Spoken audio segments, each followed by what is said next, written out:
Hi, I'm Wendy Perkins, and I'm here to show you the describing wheel. And I thought a really great way to tell you about it and explain what it's used for would be to actually use the describing wheel to tell you about the describing wheel. It's frequently used in class to help students organize their thoughts when they are reviewing stories that they've read, readings that they've just completed. It can be used, it has multiple uses, which is one of the reasons that I really like it is because it can be used for so many different activities. It can be used for social-emotional. So, for example, you could have the students picture of themselves and have them fill in around here words that describe themselves. It could be done if they're not writing yet, then it can be done with pictures. It can be done with colors. Let's see, what else? Then it can be used with multiple media. So you can use it with writing or pictures or with cutouts and glue, doing a collage type thing where students can cut out different pictures out of magazines or other cutouts that you have done for them of pictures that can be used to glue on to represent what they are trying to describe. It can be used to practice sight words and vocabulary. So if you're on a particular theme, especially when they're first starting those sight words and they're practicing the E word, so say we, me, she, he, that's a good way for them to practice that. Also their vocabulary words when they're getting to second and third grade and even first grade and they're practicing that.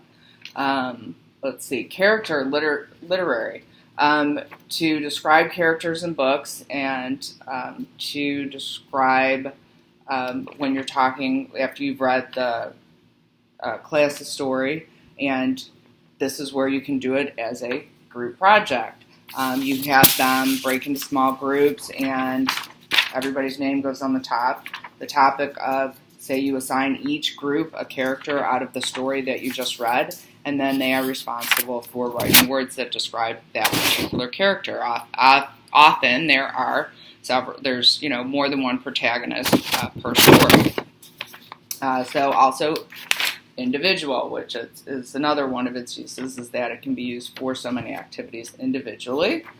And historical figure or historical event in describing any particular month, say Black History Month, and you're learning about Martin Luther King or other prominent figures. This could be used to describe some of their great works, some of the most important aspects of their family, their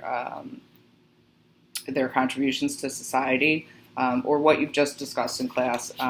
Could be, President's Day, Columbus Day, whatever particular figure that you're covering, or it could be a historical event.